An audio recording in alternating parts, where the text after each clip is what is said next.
नमस्कारः नमांसि नमः सर्वैथार्थाय नमस्कारः अद्यतन नमस्कारः कोविदवर्गे सर्वेषां नमस्कार सुस्वागतं नमस्कारः मातः नमस्कारः नमस्कारः शुभसायं मातः ஒரே शुभसायं இது मातः கேட்கணும். முடிஞ்சா எங்களுக்கு டைம் இருந்தா கோவிட்ல இருந்தா கூட பாக்கி கிளாஸ் சும்மா டைம் இருந்தா அட்டென்ட் பண்ணலாமா? அவश्यம் வரலாமே ஒண்ணும் இல்ல இல்லையா? அதுல ஒன்றும் ஒண்ணும் இல்லை அதெல்லாம் கேட்டுக்கிறதுல ஒரு விஷயம் கிடையாது ஆனா பரந்து संस्कृत சும்மா மொழியில தான் கேட்டுக்கலாம். டீச்சிங்ல இருக்கோம் கேட்டுக்கலாம் நீங்க தாராளமா தேங்க்யூ अस्तु कोविद पुस्तकं वयं सर्वेपि अवश्यं स्वीकुर्मः पुस्तकस्य पठनं कुर्वन्तः स्मः भवतु सर्वे सर्वानपि अद्यतन कोविदवर्गे स्वागतं करोमि मित्राणि एकक्षणं प्रेसेंट करोमि किं पठितवन्तः कोविदपुस्तके स्तनकक्षायां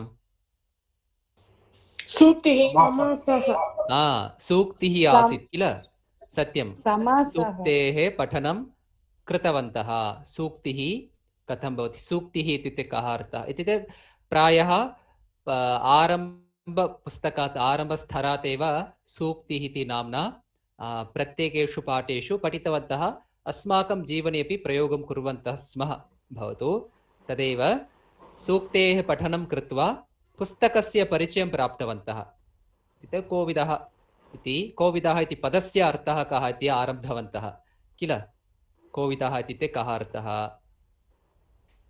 तथैव कोविदपुस्तके किं किं पठामः एतत् सर्वं ज्ञातवन्तः स्तनकक्षायाम् आरम्भतः एकवारं सिंहावलोकनं कुर्मः आरम्भे अत्र सूक्तिः एवम् आसीत् आनो भद्राः क्रतवो यन्तु विश्वतः इति सूक्तिः आसीत् सूक्तेः अनन्तरम् अत्र समासः इति व्याकरणस्य परिचयं कृतवान् स्तनकक्षायामेव उक्तवान् आसं समासः इत्युक्ते कः अर्थः कथं भवति इति किञ्चित् यावत् उक्तवान् अद्यतनकक्षायां पूर्णविवरणं करोमि शृणुमः आरम्भतः एव समासः इति एकं पदमस्ति संस्कृतभाषायाः एकः मुख्यः विषयः इत्युक्ते समासः इति एकं व्याकरणं तदपि संस्कृतभाषायाः वैशिष्ट्यमस्ति एतत् समासानाम् उपयोगः संस्कृतभाषायाः वैशिष्ट्यं वर्तते संस्कृतभाषायां बहुदीर्घसमस्तपदानाम् उपयोगः संस्कृतभाषायाः सौन्दर्यं सुन्दरतां च अधिकं वर्धयति इति वयं जानीमः इत्यतः कोविदः इति स्तरे समासानां परिचयः प्राप्यते अस्माभिः इत्युक्ते समासाः कतिविधाः सन्ति कथं समासः कर्तव्यः इत्यादीनाम् अंशानां पठनम् अस्माभिः क्रियते एव अस्मिन् कोविदः इति स्तरे किं नाम समासः इति चेत् अनेकस्य पदस्य एकपदीभवनम् इति समासः यत्र पूर्वम् अनेकानि पदानि अर्थात् अनेके शब्दाः भवन्ति तेषां स्थाने एकं पदम् एकः शब्दः भवति सः एव समासः इति उच्यते बहूनां पदानां योजनेन एकं पदं यत्र भवति तस्य नाम एव समासः इति अनेकेषां पदानाम् एकपदीभवनं समासः समासः इति शब्दस्य एकः अर्थः दीर्घवाक्यस्य लघुवाक्येन निर्माणम् इति अर्थः दीर्घवाक्यस्य लघुवाक्येन निर्माणम् इति अर्थे समासः इति पदस्य अर्थः भवति अनेकपदानाम् अर्थात् विभक्त्यादिलोपेन अनेकपदानां विभक्त्यादिलोपेन एकपदत्व व्यवहारः यत्र भवति सः एव समासः अनेकपदानां विभक्त्यादिलोपेन एकपदत्व व्यवहारः यत्र भवति सः एव समासः समासः इति पदस्य संस्कृत व्याकरणे एवं वदति व्याकरणम् एवं वदति समसनं समासः इति समासस्य सामान्यलक्षणं समास व्याकरणे लक्षणम् एवं वदति समरसनं समासः समसनं समासः एतदेव, परन्तु वयं किम् अस्माभिः किम् इति अवगन्तव्यम्, अनेकस्य पदस्य एकपदी भवनम् इति समासः इति ज्ञातव्यं। परन्तु व्याकरणे व्याकरणलक्षणम् एवं वदति, समसनं समासः एतदेव। तर्हि समासः इति पदस्य वयं लौकिकव्यवहारं सम्बन्धीकृत्य समासस्य विवरणं क्रियते अस्माभिः। वयं सर्वेपि खाद्यवस्तूनि जानीमः। खाद्यवस्तुषु समोसा इति एकं खाद्यमस्ति, जानीमः एव। समोसा इति कदा वयं वदामः? समोसा इति तत्र भागद्वयमस्ति। उपरि एकः भागः अस्ति, अन्तः एकः भागः अस्ति। तर्हि उपरि एकः भागः पृष्ठेन आवृतं भवति, अन्तः भागः व्यञ्जनं भवति। उपरि भागः समोसा वा अन्तः भागः समोसा वा? वदन्तु। द्वयोः मिलित्वा यदा भागद्वयमपि युज्यते तदा एव समोसा इति एकं खाद्यं सिद्ध्यति। एवमेव पदानि योजयित्वा अर्थदृष्ट्या क्रियते चेत् सः एव समासः इति। एवमेव पदानि योजयित्वा अर्थदृष्ट्या, केवलं पदानि योजयित्वा न, अर्थदृष्ट्या योजना करणीया। अर्थदृष्ट्या क्रियते चेत् सः एव समासः इति। समासे न्यूनादिन्यूनं, न्यूनपक्षं पदद्वयं भवति।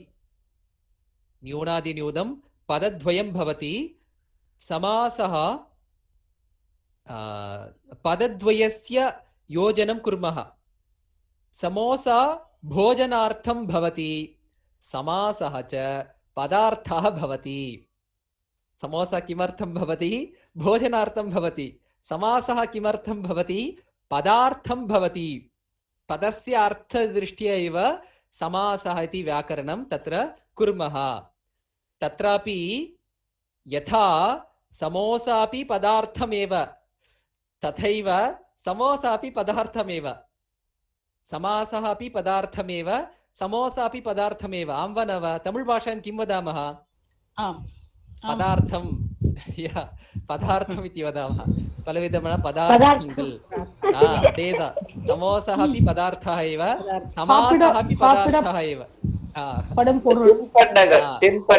தின்பண்டம் इति वदामः.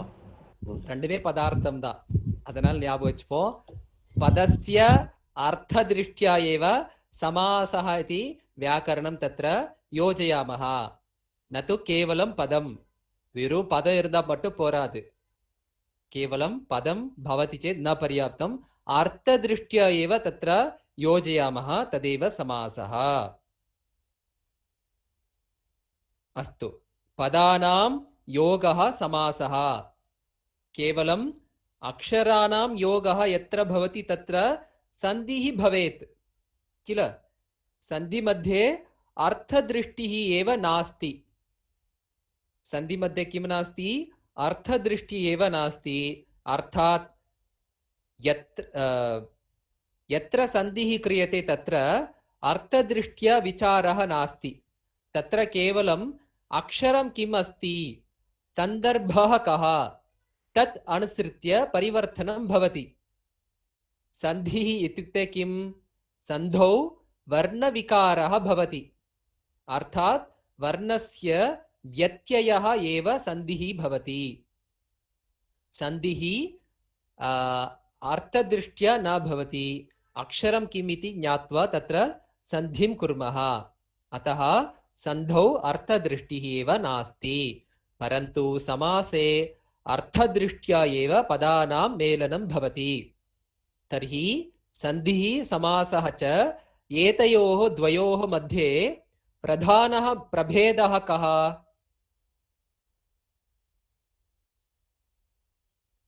सन्धि मध्ये, समास मध्ये प्रधान प्रभेदः कः? अक्षरयोः योजयति तत्र सन्धिः अर्थदृष्ट्या पदं योजयति चेत् तत्र समासः भवति सत्यं सन्धौ अर्थदृष्ट्या मेलनं न भवति केवलं वर्णानां योगः भवति तावदेव परन्तु अक्षरा वदतु कन्ना अस्तु तत्र अर्थदृष्ट्या न भवति इति उक्तवान् अक्षराणां योगः एव किन्तु अर्थविचारः नास्ति यदा समासः क्रियते तदा पदस्य अर्थं ज्ञात्वा अर्थदृष्ट्या पदस्य मेलनं भवति सः एव समासः इति अस्माभिः ज्ञायते तत्रापि सर्वं योजयितुं न शक्नुमः तत्र समासे अपि सर्वमपि योजयितुं न शक्नुमः यत् योजयितुं योग्यमस्ति तदेव योजयामः अर्थात् समर्थः स्यात् तदा एव योजनं कर्तुं शक्नुमः यदा समासः भवति न्यूनपक्षं पदद्वयं भवति अर्थात् पदद्वयस्य योजनं भवति तदपि अर्थदृष्ट्या मेलनं कर्तुं शक्नुमः तत्र पदद्वयं भवति चेत् पूर्वम् एकं पदं परम् एकं पदं भवति इति अर्थः तर्हि बहूनि पदानि भवन्ति पदेषु समासः अस्ति उत सन्धिः अस्ति इति कथं ज्ञातुं शक्यते इति चेत् सामान्यतः पदस्य प्रथमखण्डे विभक्तिः न श्रूयते तत्र निश्चयेन समासः इति एव भवति कः अर्थः समासे पूर्वपदं यदस्ति वयं पूर्वं किं पठितवन्तः सन्धौ पूर्ववर्णः परवर्णः पूर्वपदं परपदम् इति पठितवन्तः सारी पदम् इति नास्ति अक्षरवर्णः इति अक्षरं पूर्ववर्णः परवर्णः पूर्व अक्षरं पर अक्षरम् इति पठितवन्तः समासे पूर्वपदे प्लस पूर्वं यत् पदमस्ति यत् वर्ड अस्ति तस्मिन् पदे विभक्तिः प्रायः विभक्तिः न श्रूयते चेत् तत्र निश्चयेन समासः अस्ति इति ज्ञातव्यम् उदाहरणार्थम् अत्र किमस्ति रामलक्ष्मणौ अत्र राम इति पदं प्रातिपदिकं वा अथवा विभक्तिपदं वा प्रातिपदिकं वेरी गुड पश्यन्तु प्रातिपदिकम् अस्ति मूलपदमस्ति तत्र विभक्तिः एव नास्ति विभक्तिः भवेत् कथं भवति रामः रामौ रामाः रामं रामौ रामान् रामः रामं रामेण रामाय रामात् रामस्य रामे हे राम इति विभक्तिरूपाणि सन्ति वा तत्र पूर्वपदे नास्ति एव राम इति प्रातिपदिकमस्ति तदेव कथं ज्ञातुं अत्र सन्धिः अस्ति वा समासः अस्ति वा इति कथं ज्ञातुं शक्नुमः प्रायः विभक्तिः न श्रूयते चेत् विभक्तिः नास्ति चेत् सत्यम् अतः तत्र निश्चयेन समासः अस्ति इति ज्ञातव्यम् एतत् एकः उपायः तावदेव सर्वत्र एवमेव भवति इति न अर्थः प्रायः 99% 99% निश्चयेन प्रातिपदिकमेव भवति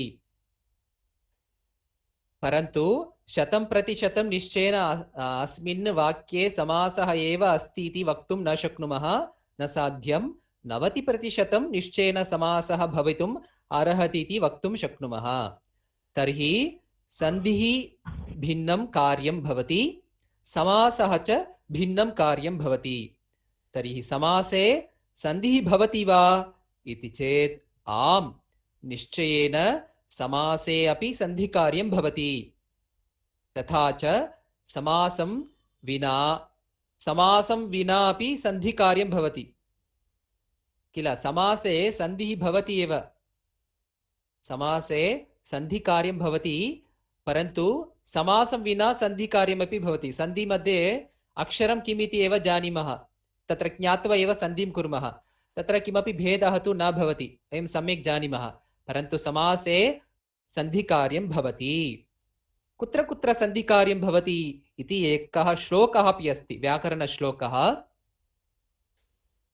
संहितैकपदे नित्यधातूपसर्गयोः नित्या समासे वाक्ये तु सा विवक्षाम् अपेक्षते इति एकः श्लोकः अस्ति। अर्थात् एकस्य पदस्य भिन्नवाक्ये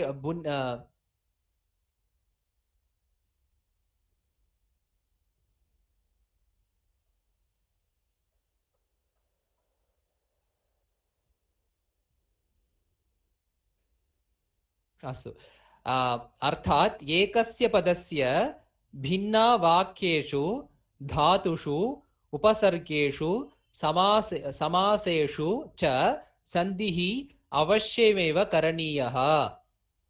वाक्यस्य भिन्नपदेषु सन्धिः तु वक्ता यः अस्ति वक्तुः इच्छोपरि भवति। कः अर्थः इति चेत् तत्र संहिता इत्युक्ते कः अर्थः? संज्ञापदेषु इति अर्थः। संहिता इत्युक्ते संज्ञापदानि कानि? नामपदानि, सर्वनामपदानि। नामपदेषु सर्वनामपदेषु सन्धिः भवति। किं तत्र सन्धिः अस्ति वा इति प्रश्नः भवति। आम्, तत्र सन्धिः अस्ति एव। पश्यन्तु, राम इति प्रातिपदिकं, राम इति मूलशब्दः। रामः इति पदं कथं सिद्धः जातः, कथं सिद्ध्यति इति प्रश्नः क्रियते। तर्हि राम प्लस् सुप् प्रत्ययाः। नामपदेषु कान् प्रत्ययान् प्रयोगं कुर्मः? सुप् प्रत्ययान् प्रयोगं कुर्मः।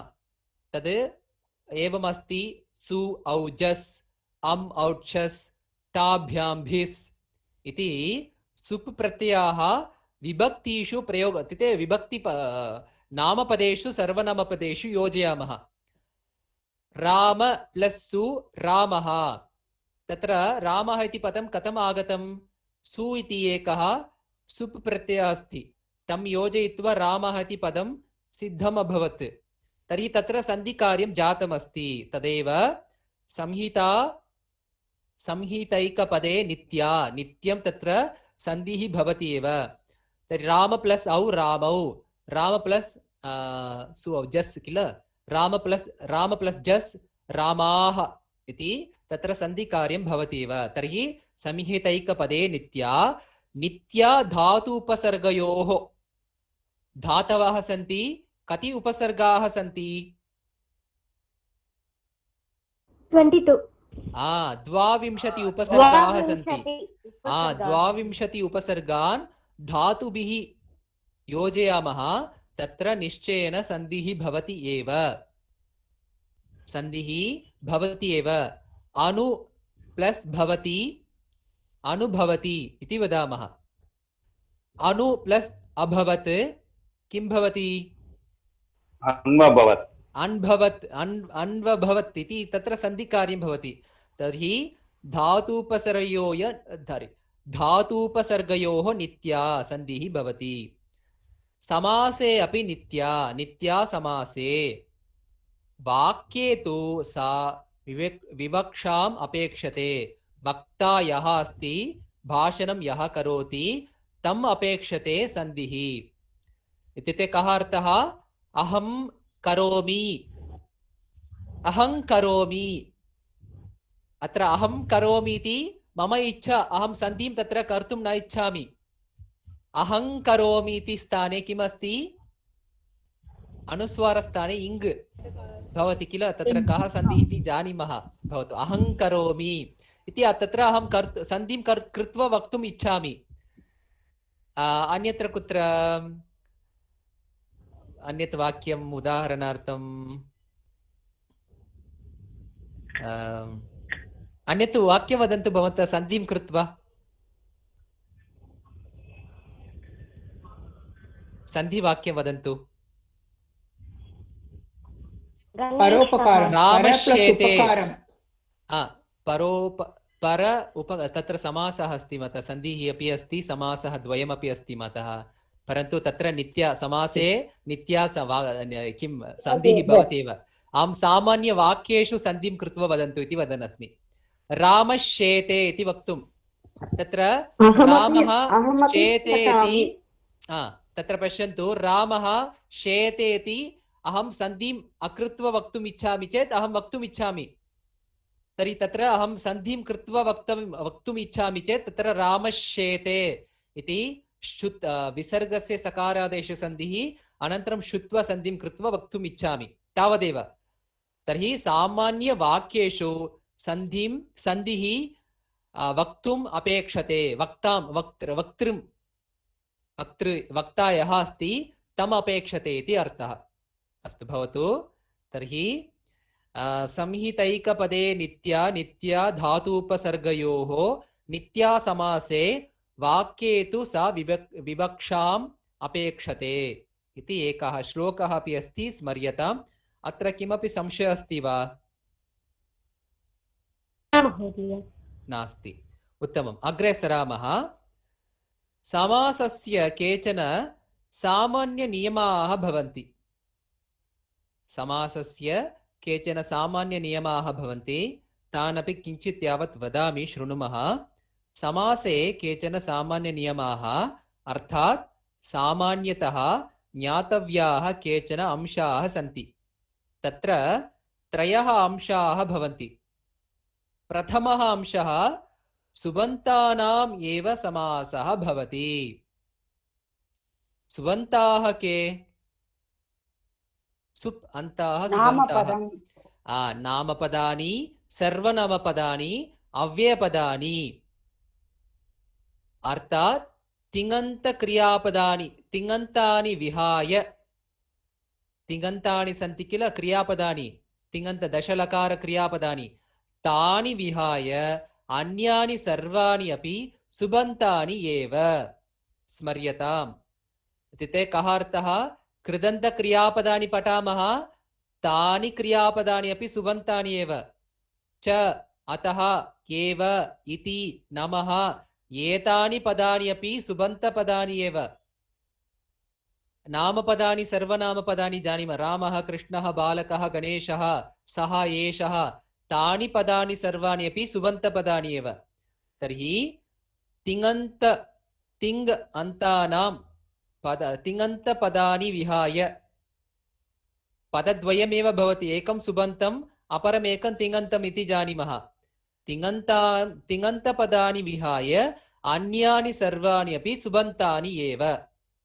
அப்ப கிரியாபதங்கள் இல்லாமல் வேற எந்த பதங்கள் எல்லாம் இருக்குமே அதெல்லாமே சுபந்த பதங்கள் एव. इत्युक्ते सुपन्तपदानि। तर्हि च इति पदे सुबन्तम् अस्ति वा? अस्ति। तत्र विभक्तिलोपः अस्ति तावदेव। च என்ற पदम् अव्ययपदं न, तत्र विभक्तिलोपः अस्ति तावदेव। परन्तु तत्र च इति पदं सुबन्तपदमेव। तर्हि एव, अतः, इति तत्रापि सुबन्ताः सन्ति एव, सुप् प्रत्ययाः सन्ति एव। तत्र विभक्तिरूपाणि लोपाः सन्ति तावदेव। तर्हि प्रथमः अंशः कः? सुबन्तानाम् एव समासः भवति। समासः सुबन्तानाम् एव, न तु तिङन्तानाम्। अर्थात् समासः सुबन्तानाम् एव भवति, तिङन्तानां न भवति। तर्हि सुबन्ताः इत्युक्ते कः अर्थः? सुबन्ताः इत्युक्ते नामपदानि, अव्ययानि, कृदन्ताः, तद्धितान्ताः, विशेषणानि, संख्याः, अन्यानि च। क्रियापदं विहाय, तिङन्तक्रियापदं विहाय अन्यानि सर्वाणि पदानि सुबन्तानि एव। तत्र निश्चेद समासः भवति एव। तर्हि समासः तिङन्तानां न भवति। तदपि 99% न भवति इति वक्तुं न शक्नुमः। 1% भवितुमर्हति, 1% भवितुमर्हति समासः। कुत्र? तिङन्तेषु। इत्युक्ते तिङन्तपदानि सन्ति किल, क्रियापदानि, तत्र समासः 1% भवितुमर्हति, 1% भवितुमर्हति, 99% नास्ति एव। एकं वा द्वयं वा कुत्रचित् भवति एव, परन्तु अत्यन्तं 1% एव किल। इदानीं मास्तु, अन्ते वदामि कण्णा, अधुना मास्तु, अग्रे 1% एव, ஒரே ஒரு சதவீதம் தான் இருக்கு, நான் பின்னாடி சொல்றேன். तत्र परन्तु अत्यन्तं विरलं अस्ति तत्र, ரொம்ப रेर्। अस्माभिः तस्य विषये चिन्तनम् आरम्भे अत्र न अपेक्षते, गच्छता कालेन ज्ञास्यामः मित्राणि। भवतु। झटिति केषाञ्चन प्रश्नाः भवेयुः। यदि किञ्चित् पठितुं स्यात् तर्हि किञ्चित् उदाहरणं कुम्भं करोति इति कुम्भकारः, सूत्रं धरति इति सूत्रधारः, धनं ददाति इति धनदः इत्यादीनि बहूनि समास उदाहरणानि वक्तुं शक्नुमः। अत्र पुस्तके कानिचन उदाहरणानि सन्ति, पश्यामः।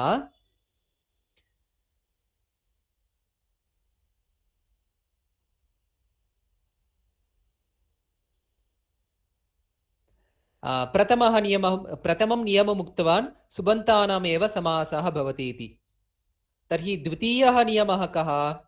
यदा समासः क्रियते तदा द्वयोः एव युगपत् इत्युक्ते टुगेदर् इति वदामः, ओण्ड्राग सङ्घटनं भवति। तत्रापि 90% भवति प्रायेण, इत्युक्ते समासे पदद्वयं भवति इत्यपि न कदाचित् दीर्घसमासः अपि भवति। पदद्वयमेव रामलक्ष्मणौ इति पदद्वयमस्ति, पदद्वयमेव भवति इति न, दीर्घं वाक्यमपि कर्तुं शक्नुमः। दीर्घसमासः संस्कृतस्य विशेषः भवति इति पूर्वमेव उक्तवान्। अस्माकं भानभट्टः, दण्डी इत्यादि कवयः सन्ति किल, तेषां गद्यकाव्येषु एकमेव पदं 5 पङ्क्तिषु भवति। एकं दीर्घं पदं कति पङ्क्तिषु भवति? 5 पङ्क्तिषु, 5 लैन्स्। ओरे एकमेव पदं, 1 वर्ड 5 लैन्स् भवति। कुत्र? प्रायः अस्माकं भागवते, क्षम्यतां महोदय, भागवते पञ्चमस्कन्धे बहुवक समासः पदम् अस्ति। पञ्चमस्कन्धे दीर्घपदम्। उदाहरणार्थं माता वदति, सत्यम्, उत्तमं। तथैव अस्माकं काव्येषु किम् अस्ति? 5 पङ्क्तिषु भवति एकमेव पदं, 5 लैन्स्। इत्युक्ते तत्र स्थगनमेव नास्ति, एकपृष्ठविरामः अपि नास्ति, 5 लैन्स् भवति। तावत् दीर्घं पदं संस्कृते समासः इति व्याकरणं प्रयोगं कृत्वा कर्तुं शक्नुमः। குருஜி, அப்ப 5 லைன்ஸ் இருந்தது அப்படினா எப்படி அதோட மீனிங்க புரிஞ்சிக்கிறது?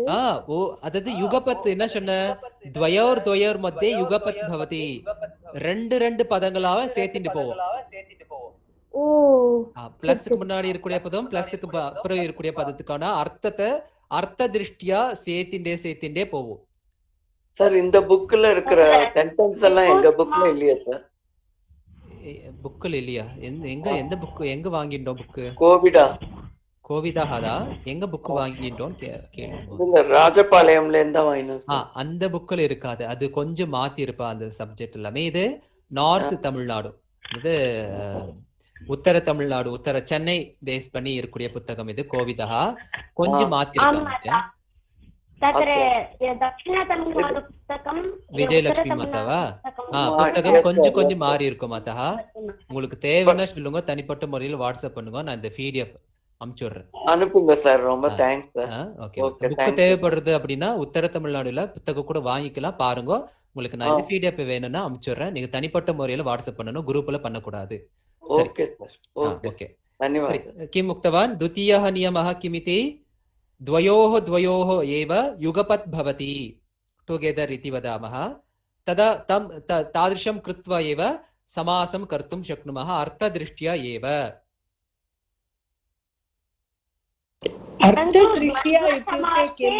अर्थम् अतः प्लस् मुन्नारि इरुक्कुडिय पदं प्लस् अनन्तरं विद्यमान पदं द्वयोर् मध्ये अर्थः भवेत्।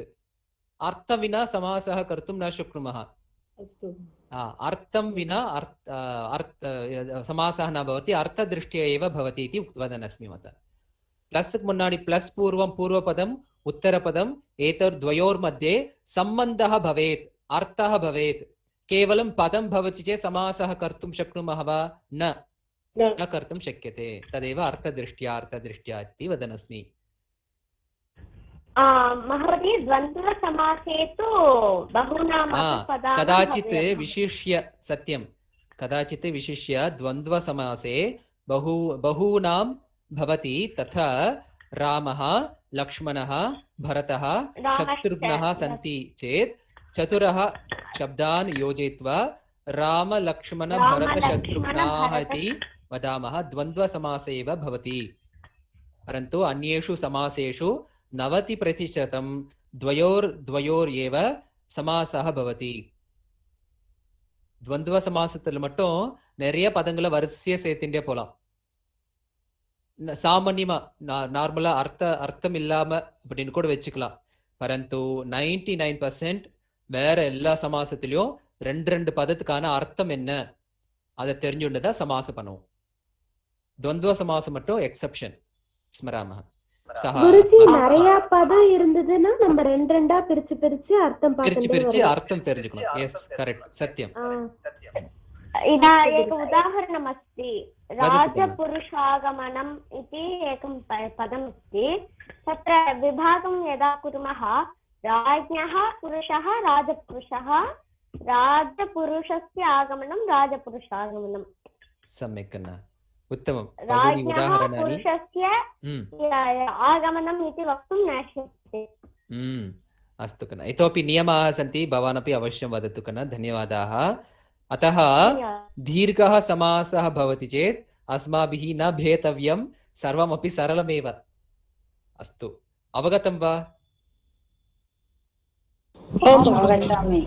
समासस्य प्रभेदाः कति सन्ति कथं किं नाम किं सर्वम् अग्रे ज्ञास्यामः अद्यतनकक्षायां पुस्तके विद्यमान उदाहरणानि पठामः क्रमशः एकैकः आगत्य पठन्तु एकम् उदाहरणम् विश्वामित्रेण सह रामलक्ष्मणौ आरण्यं गतवन्तौ अरण्यं गतवन्तौ सम्यक् अत्र रामलक्ष्मणौ इति पदं समासः अस्ति उत्तमम् अतः शबरी दशरथपुत्रस्य रामस्य परमभक्ता आसीत् उत्तमं सम्यक् नीरजम् बालाः पुस्तकहस्तां शारदां नमस्कृतवन्तः सम्यक्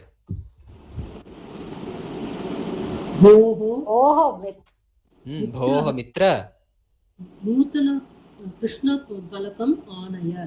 नूतन कृष्णफलकम् आनय उत्तमं कालिदासविरचितं काव्यं सर्वैः पठनीयम् उत्तमं वीरपुरुषाः सर्वदा दृढचित्ताः भवन्ति उत्तमं हिमालयपर्वतः अत्युन्नतः अस्ति अत्युन्नतः अस्ति उत्तमं गुरुदेवाय नमः उत्तमं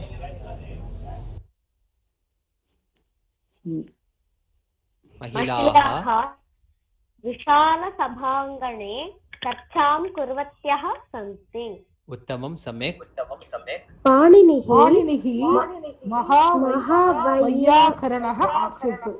महावैयाकरणः आसीत् अत्र बहूनि उदाहरणानि सन्ति पश्यामः रामलक्ष्मणौ इति समासः अस्ति पश्यन्तु पूर्वपदे किं लोपः भवति विभक्तिलोपः भवति इति उक्तवान् आसम् इत्युक्ते प्रातिपदिकेन एव समासः कर्तुं शक्यते राम लक्ष्मणौ लक्ष्मणपदे एव विभक्तिः अस्ति राम इति पदे विभक्तिः नास्ति तर्हि समासः अस्ति इति सामान्यतया ज्ञातुं शक्नुमः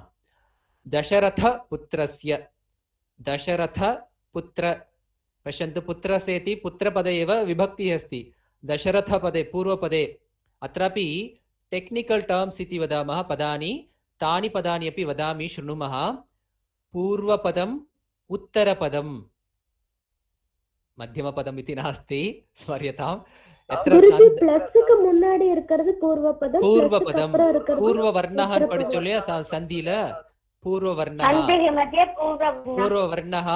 परवर्णः பார்த்தோம் இல்லையா அதே மாதிரி संस्कृत समासे पूर्वपदम् उत्तरपदम् ஞாபகம் வச்சுவோம் पूर्वपदम् इत्युक्ते प्लस्க்கு முன்னாடி இருக்கக்கூடியது उत्तरपदம்னா प्लस्க்கு அப்புறம் இருக்கக்கூடிய பதம் वर्ड इति अर्थः पदम् इत्युक्ते कः अर्थः वर्ड शब्दः इति अर्थः पूर्वशब्दः उत्तरशब्दः इति अपि अर्थः पूर्वपदम् उत्तरपदम् तथैव समासः तत्र अस्ति चेत् समस्तपदम् इति वदामः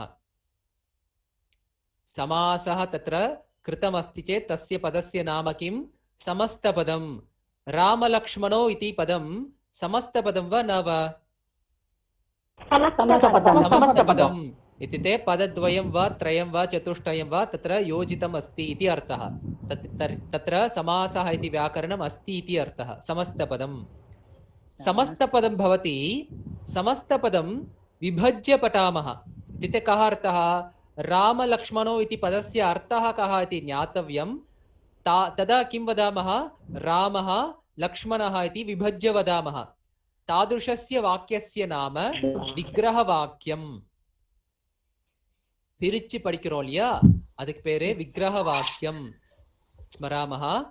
விக்கிரகவாக்கியம், समस्तपदं, पूर्वपदं, उत्तरपदं. एतानि पदानि अस्माभिः सर्वदा स्मर्तव्यं. कुत्र? समासपठनसमये. अस्तु वा? अस्तु गुरुजी। एतानि पदानि स्मरन्तु भवतु। तर्हि दशरथ इति पूर्वपदं, पुत्रस्य इति उत्तरपदमस्ति। दशरथपुत्रस्य इति समासः कृत्वा अत्र विभक्तिरूपमपि कृतमस्ति। परमभक्ता, परम इति एकं पदं, भक्ता इति एकं पदं। परमभक्ता, परम इति विशेषपदमस्ति। तत्र प्रातिपदिकमस्ति परम इति। परमभक्ता इति अस्ति। पुस्तक अस्ताम् इति तत्र पुस्तक इति पदे पुस्तकपदं पूर्वपदमस्ति, विभक्तिलोपः अस्ति इत्युक्ते तत्र मूलशब्दः प्रातिपदिकेन अस्त इति पदेन योजितवन्तः। पुस्तक अस्तां शारदाम् इति तत्र वाक्यमस्ति। कृष्णफलकं, कृष्णफलक पदद्वयम् अत्रापि समासः अस्ति। कालिदास विरचितं, कालिदास इति एकं पदं, विरचितम् इति एकपदम्। अत्र समस्तपदमस्ति, समासः कृतमस्ति। कः समासः? समासस्य नाम किं? कथं समासः करणीयः? तथैव विग्रहवाक्यकरणसमये कः नियमः? कथं वक्तव्यमिति सर्वान् अंशान् अग्रे ज्ञास्यामः अवश्यम्। अधुना अत्र पुस्तके विद्यमानम् उदाहरणानि मात्रं पश्यामः। वीरपुरुषाः, वीर इति एकं पदमस्ति, पुरुषाः इति एकं पदमस्ति। दृढ इति एकं पदं, चित्ताः इति एकं पदमस्ति। हिमालय इति एकं पदं, पर्वतः इति एकं पदं, हिमालयपर्वतः। गुरु इति एकं पदं, देवाय इति एकं पदं। पश्यन्तु, गुरु इति पदस्य प्रातिपदिकं गुरु एव। उकारान्तः पुल्लिङ्गः इति पठितवन्तः, प्रातिपदिकेन अस्ति। हिमालय इति प्रातिपदिकं। विशाल इति एकं पदं, सभाङ्गनं, सभाङ्गने इति अस्ति पदमस्ति। महा इति एकम्, आक्चुअली अत्र महान् प्लस् वैयाकरणः इति एव अस्ति। तत्रापि नकारः किम् अभवत् इति प्रश्नः भवति।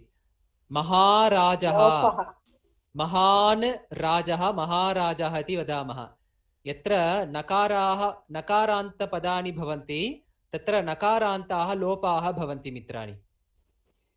நகாராந்த பதங்கள் எதெல்லாம் இருக்கோ பெரும்பாலும் அந்த பதங்கள்ல இருக்கக்கூடிய அந்த நகாரம் லோபமாயிடும் சமாசம் பண்றச்ச. மகான் கில, மகான் வையாக்கரணः, மகா வையாக்கரணः. மகா சாரி ராஜா கில, राजन् प्लस पुत्रः राजपुत्रः इति वदामः. राजन् इति पदे नकारस्य लोपः अस्ति. राज इन् निष्कासयामः.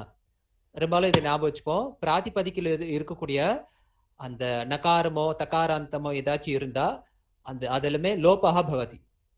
अतः एव महान् पुरुषः महापुरुषः इति वदामः. भवतु यत् स्मर्यते. गुरुजी वदतु महोदय. नकारं तकारम् आल्सो. तदेव तकारः सत्यं. नकारः तकारः एतत् सर्वं भवति चेत् प्रायः तत्र लोपः भवति महोदय. महोदय वदतु महोदय. महान् सन्तोषः समस्तपदम्. महान् सन्तोषः नास्ति किल महोदय. पश्यतु, महान् प्लस् सन्तोषः पृथक् पृथक् पदं किल. भवान् समासः कर्तुं शक्यते महासन्तोषः इति. महासन्तोषः एव समासः. महान् सन्तोषः इति समस्तपदं नास्ति, समासः नास्ति, पृथक् पृथक् पदं. महान् महान् महान् किल. कर्तुं तत्र विभक्तिरूपं भवति शक्नुमः। भवान् समासमपि कर्तुं कर्तुं शक्यते महान् आनन्दः महानन्दः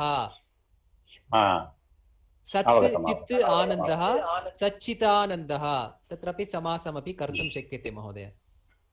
धन्यवादः। स्वागतं महोदय। गुरुजी पृथक् न पृथक् न तनिया तनि तनि तनि आग इति अर्थः। भवतु उत्तमं। तर्हि पाणिनिः महावैयाकरणः अस्ति इति स्थाने महा इति एकं पदं वैयाकरणः इति एकं पदमस्ति। तत्र वैयाकरणः इति पदमपि समस्तपदमेव किल महोदय? तत्र तद्धितान्तपदमस्ति खलु। तद्धितं वयम् अग्रे तद्धितान्तं पठामः तदा ज्ञायते। व्याकरणं जानाति इति वैयाकरणः। दशरथस्य पुत्रः दाशरथिः इति सर्वं पठामः। तद् तद्धितान्तः इति एकं व्याकरणमस्ति, अग्रे पुस्तके एव अस्ति, दत्तमस्ति, तेषां पठनं करिष्यामः। अधुना अस्माभिः किं स्मर्तव्यं? सुबन्तानाम् एव समासः भवति इति उक्तवान्। तथैव द्वयोर्मध्ये युगपत् भवति इति उक्तवान्। द्वन्द्वसमास एव तद् पृथक्। बहूनि पदानि अर्थदृष्ट्या अर्थं विनापि योजयितुं शक्नुमः इति। तद् मात्रम् एक्सेप्शन्, तद् मात्रं स्मरन्तु, अन्य विशेषतया नास्ति. மீதி எல்லா சமாசத்திலும் ரெண்டு பதங்களுக்கும் அர்த்தம் என்ன அர்த்த திருஷ்டித்துல நம்ம சேர்ப்போம். द्वन्द्व சமாசத்தில் மட்டும் அந்த மாதிரி இல்லை, கொஞ்சம் மாறி இருக்கும். भवतु चिन्ता नास्ति। अन्यत् किम् उक्तवान्? समस्तपदं विग्रहवाक्यं पूर्वपदम् उत्तरपदम् एतत् सर्वं स्मरन्तु। अन्यत् किमस्ति वक्तव्यमिति नास्ति। अत्र उदाहरणं दशरथपुत्रः नीलमे वदतु कन्ना। तत्र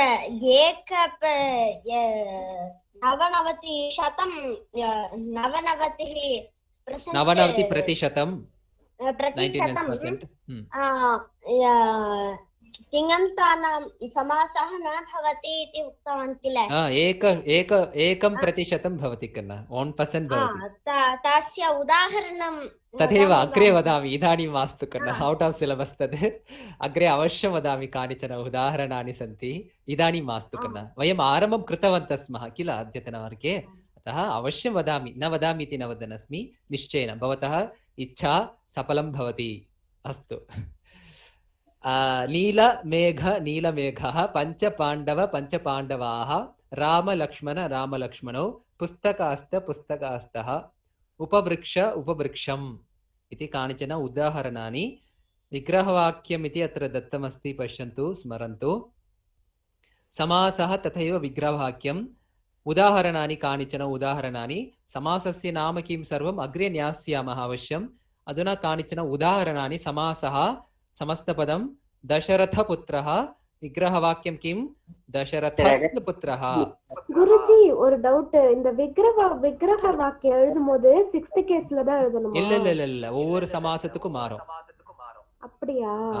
ஒவ்வொரு சமாசத்துக்கும் வேற வேற விபக்தியில வரும். ஏகைக சமாசேபி ஏகைக விதி விக்கிரகவாक्यं भिन्न भिन्न विग्रहवाक्यानि भवति कन्ना। तदेव अत्र दत्तमस्ति। नीलः मेघः இங்க 6th கேஸ் இருக்கா? இல்லையே, किल? अतः तत्र भिन्न भिन्न समासेषु भिन्न भिन्न विग्रहवाक्यानि भवन्ति. படிக்கும் பொழுது இந்த சமாசத்துல இந்த விபக்தியில் தான் பிரிக்கணும் அப்படின்றதெல்லாம் நம்ம பின்னாடி தெரிஞ்சுப்போம் அவசியம். ஒவ்வொரு சமாசத்தை நம்ம டீட்டெயிலா படிக்க போறோம். அஸ்து. பஞ்ச பாண்டவாः रामलक्ष्मणौ रामश्च लक्ष्मणश्च इत्येव रामलक्ष्मणौ पदं विग्रहवाक्यं भवति। पुस्तक अस्तः पुस्तकम् अस्ते यस्य सः इत्येव विग्रहवाक्यम्. इदु ओरु समासत्तल वरुम. पठामः अग्रे। उपवृक्षम् इति स्थाने वृक्षस्य समीपे इति विग्रहवाक्यं कुर्मः। पश्यन्तु, विग्रहवाक्ये भिन्न भिन्न पदानि सन्ति, भिन्न भिन्न रीत्या विग्रहवाक्यं कृतवन्तः. बहु सरलमेव. இந்த சமாசத்தில் இப்படிதான் பிரிக்கணும், இந்த சமாசத்தில் இப்படிதான் விக்கிரகவாக்கியம் பண்ணணும் இது நியமः अस्ति. எல்லா சமாசத்திலும் ஒரே மாதிரி எல்லாம் இருக்காது, சமானம் न भवति. अतः स्पष्टतया जानीमः भविष्यत्काले पठनकाले भवतु. अत्र एकः श्लोकः अपि अस्ति, श्लोकं पठामः.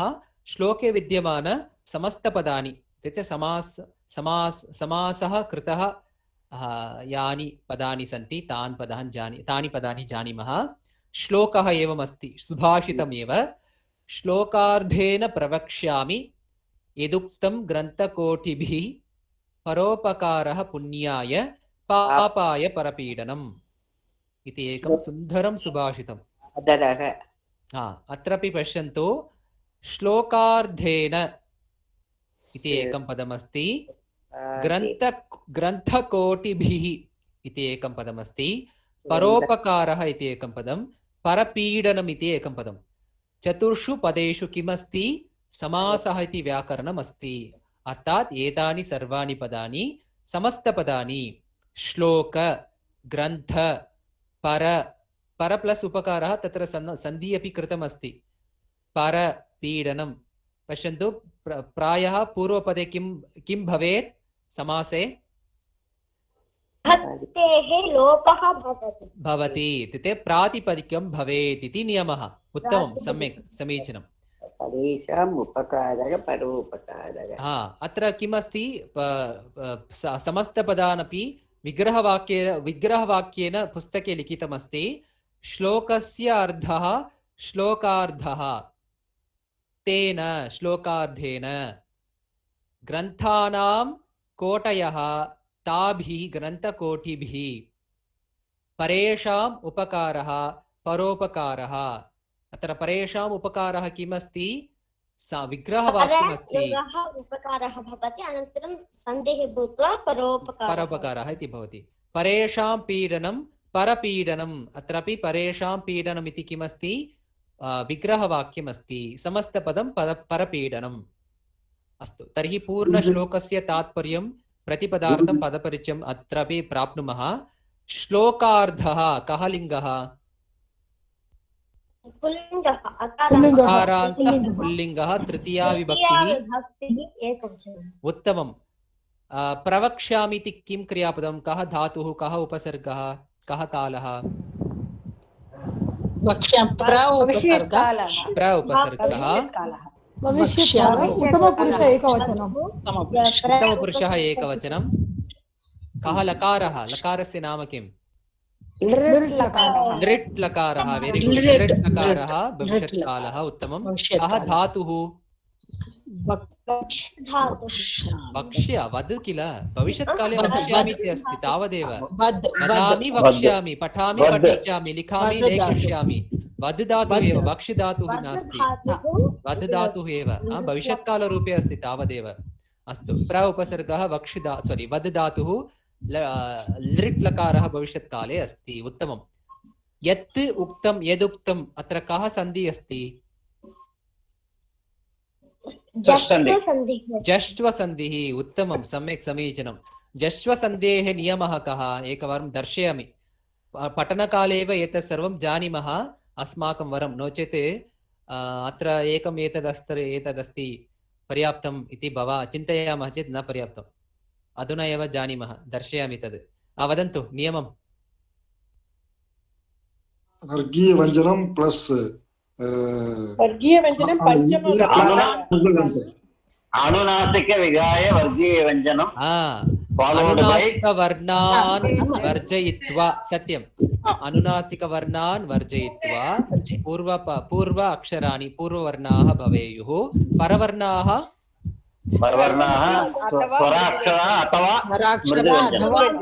स्वराः अथवा मृदुव्यञ्जनानि। तदा आदेशः तृतीय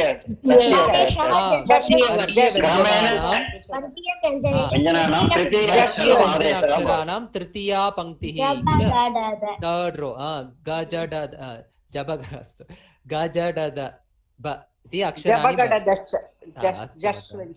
अस्तु माता, भवतु, उत्तमं, सम्यक्। आदेशः भवति इति स्मर्यताम्। अत्र पश्यन्तु किमस्ति पुस्तके। सन्धौ पूर्ववर्णः किमस्ति? तकारः अस्ति, परवर्णः उकारः अस्ति, स्वराक्षरमस्ति। तर्हि तकारस्थाने दकारः आदेशः भवति, अनन्तरं गुणिताक्षरमपि भवति, इद् प्लस् उ दु इति भवति। यत् उक्तं यदुक्तं, यत् प्लस् उक्तं यदुक्तं, जष्ट्वसन्धिः। उत्तमं। दकारान्तः नपुंसकलिङ्गः यद् शब्दः, यत् ये यानि इति वदामः। यद् वो अद् इति पठामः, यत् तत्, तत्र यत् इति भवति। उक्तम् इति किं क्रियापदम्? उक्तमिति वद् धातुः इक्त प्रत्ययः भूतकर्मणि भूतकर्मणि किमर्थं नपुंसकलिङ्गे अस्ति अत्र उक्तम्? इक्त प्रत्ययम् इक्त प्रत्ययः त्रिषु लिङ्गेषु भवति। उक्त यत् इति पदं नपुंसकलिङ्गः। नपुंसकलिङ्ग यत् इति पदं नपुंसकलिङ्गे अस्ति, अतः एव उक्तम् इति इक्त प्रत्ययः नपुंसकलिङ्गे अस्ति। अस्तु, ग्रन्थकोटिः इति पदं, कोटिः इति पदं कः लिङ्गः जानीमः वा? तृतीया विभक्ति एव स्त्रीलिङ्गपदं ज्ञापकचुपो। कोटि इति पदं स्त्रीलिङ्गपदं। मतिशब्दवत्, सत्यं महोदय, सम्यक् महोदय, सम्यक् स्मरति। मतिभिः इव कोटिभिः इति अत्र ग्रन्थकोटिभिः समस्तपदमस्ति, समासः कृतमस्ति, परन्तु कोटिः इति पदम् इकारान्तः स्त्रीलिङ्गः, तृतीया विभक्तिः बहुवचनं। कोटिशब्दः एकवचने भवति वा?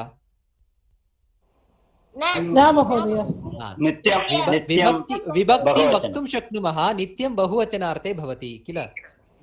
कोटयः इति भवति, मतयः एव। अस्तु, विभक्तिरूपाणि वक्तुं शक्नुमः, परन्तु बहुवचनार्थे एव भवति. ஏன்னா கோட்டிः नमे ஒன்றுக்கு இரண்டுக்கு மேற்பட்டது எல்லாமே बहुवचनमेव जानीमः. भवतु, ग्रन्थकोटिभिः परोपकारः अकारान्तः पुल्लिङ्गः प्रथमा विभक्तिः एकवचनं, पुण्यं नपुंसकलिङ्गः, पुण्याय चतुर्थी विभक्तिः एकवचनं, पापाय पापं नपुंसकलिङ्गः चतुर्थी विभक्तिः एकवचनं, पापाय, परपीडनम् अकारान्तः नपुंसकलिङ्गः प्रथमा विभक्तिः एकवचनं, परपीडनं, पीडयति इति क्रियापदं, परपीडयति क्रियापदस्य विभज्य प्रयोगः कृतमस्ति, तावदेव। वदतु महोदय।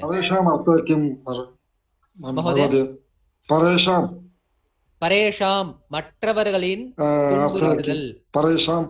பரேஷாம் மற்றவர்களின் துன்புறுத்தல்.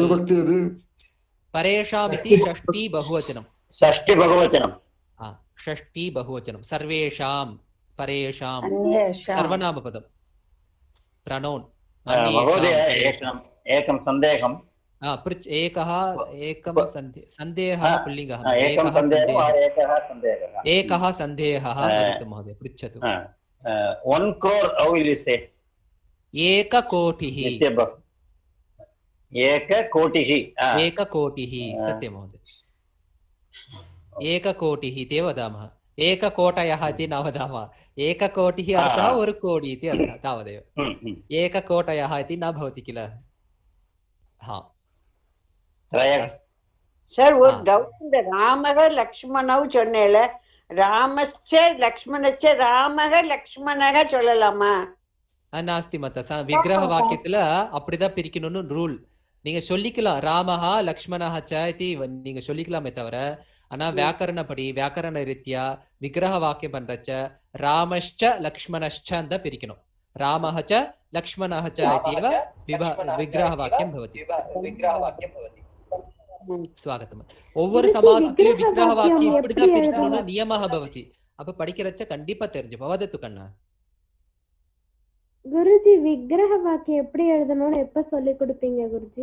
ஒவ்வொரு சமாச படிக்கிறச்ச நம்ம ஒவ்வொரு சமாசத்திலும் இப்படிதான் விக்கிரக வாக்கியம்ன்றத படிப்போம் கண்ணா. சமாசத்தை ஒவ்வொரு இப்ப முதல் பாடத்துல அறிமுகம் தான, परिचयः एव अस्ति किल? अग्रे एकम् एकं समासं पठामः, तदा विग्रहवाक्यं समस्तपदं च जानीमः। अस्तु गुरुजी। व्याकरणनियमान् अपि अवश्यं जानीमः। भवतु, श्लोकस्य तात्पर्यं सर्वं ज्ञातं वा? तात्पर्यं न उक्तवान्। किमस्ति? सुभाषितकारः एव वदति, हे मानवाः, अहं ग्रन्थकोटिभिः यत् उक्तं, यत् लिखितमस्ति, यत् अस्माकं पूर्वजैः उक्तानि सन्ति, यानि उक्तानि सन्ति, तानि सर्वाणि अपि श्लोकस्य अर्धेन वदामि। श्लोकस्य अर्धश्लोके वदामि। इत्युक्ते कः अर्थः? श्लोकः इत्युक्ते कथं भवति? पादद्वयं भवति। प्रथमः पादः कथं भवति? द्वितीयः पादः कथं भवति? कथं जानीमः प्रथमः पादः वा एषः அந்த ஒரு द्वितीयः ஸ்ட்ரோக் पादः वा एषः போட்டிருப்போம் பின்னாடி ரெண்டு ஸ்ட்ரோக் போட்டிருப்போம்ல ஆ, அத வச்சு இது கண்டுபிடிக்கலாம் विरामचिह्नं ஞாபகம் இருப்போம் फुल स्टॉप इति अर्थः विराम एकं विरामचिह्नं भवति चेत् प्रथमः पादः इति अर्थः विरामचिह्नद्वयं भवति चेत् द्वितीयः पादः इति अर्थः स्मर्यताम् तर्हि अर्धश्लोकः इति अर्थः प्रथमः पादः एकः अर्धः श्लोकः द्वितीयः पादः अर्धः श्लोकः तदेव अर्धश्लोकेन वदामि परोपकारः अस्माभिः परोपकारः क्रियते चेत् तद् पुण्याय भवति परोपकारः कथं करणीयः अन्येभ्यः हितं चिन्तनीयम् अस्माभिः सर्वदा सर्वं स्वीकृत्य यदस्ति सर्वं दातव्यम् इति अर्थः नास्ति मया यत् शक्यते तद् सर्वेभ्यः अपि दातव्यम् अस्माकं शक्त्यानुगुणं सन्दर्भानुगुणं दातुं शक्नुमः सर्वं दातव्यम् इति न वदति श्लोककर्ता ग्रन्थकर्ता पापं पापाय परपीडनम् अन्येषां पीडनं कुर्मः तर्हि तत्र पापं भवति पीडनम् इत्युक्ते कः अर्थः अन्येभ्यः अहितं कुर्मः हितं कार्यं न कुर्मः तथैव अस्माकं जीवने ज्ञात्वा अपि अहितं कार्यं कुर्वन्तः स्मः சரியில்லாத செயல்களை செஞ்சுட்டு இருக்கோம் தெரிஞ்சோம் पश्यन्तु अधिक यानं चालयन्तः स्मः यानद्वारा किं भवति कार्बन् डैऑक्साइड् सर्वं त्यजामः तद् हितं वा अहितं वा नन्मया इल्लया अहितम् एव तद् ज्ञात्वा एव कुर्वन्तः स्मः प्रकृतेः कृते अहितम् एव कुर्वन्तः स्मः लघु लघु प्राणिनः भवन्ति तेभ्यः अहितं भवति भवतु अधिकं चालयितुं न्यूनं कर्तुं प्रयत्नं कुर्मः टेक्नालजी आवश्यकमेव निश्चयेन परन्तु न्यूनं कर्तुं शक्नुमः प्रयत्नं कुर्वन्तु तद् परपीडनमेव बहूनि परपीडनानि सन्ति एव कण्णा तत्सर्वं ततः एक पुहे आगच्छति किल परपीडनमेव बहूनि कार्याणि ज्ञात्वापि कुर्वन्तः स्मः अज्ञात्वापि अस्माभिः क्रियते एव चिन्ता नास्ति परन्तु टेक्नालजी प्रयोगं कुर्वन्तु तथापि तत्र परपीडन उचितं वा अनुचितं वा इति चिन्तयन्तु मित्राणि अहम् अधिकं वक्तुं न इच्छामि भवन्तः भवती जामिता भवति अद्यतनकक्षां समापयामः पुनः आगामि शनिवासरे कोविदवर्गः भविष्यति तस्मिन् कक्षायां पुनस्मारणं तथैव विशेषाः तद्धितान्तानां किं व्याकरण अंशान् सर्वान् अपि आगामि शनिवासरे कक्षायां 7:00 8:00 भविष्यति तत्र वदामि यत्किमपि संशयः अस्ति चेत् पृच्छन्तु नो चेत् आगामि कक्षायां पश्यामः गुरुजी परेषां प्रातिपदिकं किम् पर इति महोदय अकारान्तः त्रिषु लिङ्गेषु भवति महोदय परः परा परम् विशेषणपदम् adjective குருஜி ஸ்லோகத்துல ரெண்டு பாதம் இருக்குல ஒரு ஃபர்ஸ்ட் ஒரு லைன் ஒரு ஃபுல் ஸ்டாப் அப்புறம் ரெண்டு அது ஒரு எதுக்காக விராம பண்றோம் சின்னம் இருந்தா அது எதுக்காக அது அப்படி எழுதணும் तत्र नियमः कः इत्युक्ते முதல் வரிசையில இந்த பதங்கள் தான் இருக்கணும் இத்தனை பதங்கள் தான் இருக்கணும் இரண்டாவது வரிசையில இந்த பதங்கள் இத்தனை பதங்கள் தான் இருக்கணும் இது நியமः கண்ணா कुत्रापि शब्दः श्रूयते गुरुजी अल्पप्राणः समस्तपदं वा अल्पप्राणः समस्तपदं वा अल्पप्राणः सत्यं महाप्राणः समस्तपदमेव समासः कृतमस्ति तत्र अल्प महा धन्यवादः गुरुजी स्वागतं भवतु समस्तपदानि कानि असमस्तपदानि कानि इति ज्ञातुं सामान्यतया जानीमः एव तत्र पूर्वपदे இந்த சமஸ்த பதத்துல பிளஸ்க்கு முன்னாடி இருக்கக்கூடிய பதத்துல விபக்தி இருக்கா இல்லையான்னு பாத்துக்கோங்க விபக்தி இருந்தா கண்டிப்பா அது சமஸ்த பதம் கிடையாது சமாசஹ நாஸ்தி விபக்தி இல்லாம அதாவது மூல சப்தத்தோடு இருந்ததுன்னா கண்டிப்பா அது சமஸ்த பதமா ஞாபகம் வச்சுப்போம் ரொம்ப ஈஸியா கண்டுபிடிச்சலாம் बहु सरलमेव पठनकाले जानीमः एव भवतु शान्ति मन्त्रेण समापयामः राधामातः शान्ति मन्त्रं वदति वा राधा श्रीरामतः वदामि वदतु सर्वे भवन्तु सुखिनः सर्वे सन्तु निरामयाः सर्वे भद्राणि पश्यन्तु मा कश्चित् दुःखभाग् भवेत्। ॐ शान्ति शान्ति शान्तिः। धन्यवादः महोदय। परिश्रम अवश्यं धन्यवादाः। परिश्रमं कुर्वन्तु निश्चयेन, परन्तु बहु कष्टम् अनुभवन्तु। बहु सरलमेव, पठनेन निश्चयेन साध्यं भवति। भ्रमः मास्तु, भ्रमः भवति चेत् अपि चिन्ता नास्ति. ஏன்னா நம்ம கொஞ்சம் இந்த குழப்பமெல்லாம் இருந்தால் தான் தெளிவாக அடைய முடியும். अतः आगामि कक्षायां पश्यामः मित्राणि, आगच्छन्तु। अवश्यम् अभ्यासं कुर्वन्तु, अभ्यासेन साध्यं भवति। भयं मास्तु, धैर्येण पठन्तु। अस्तु, एतद् वक्तव्यम् इति इष्टवान्, तावदेव. உங்களை நான் இதெல்லாம் சொல்லி உங்களை குழப்பலை, ரொம்ப ஈஸி தான், பகு சரளம். நமஸ்காரः, धन्यवादाः, शुभरात्रि।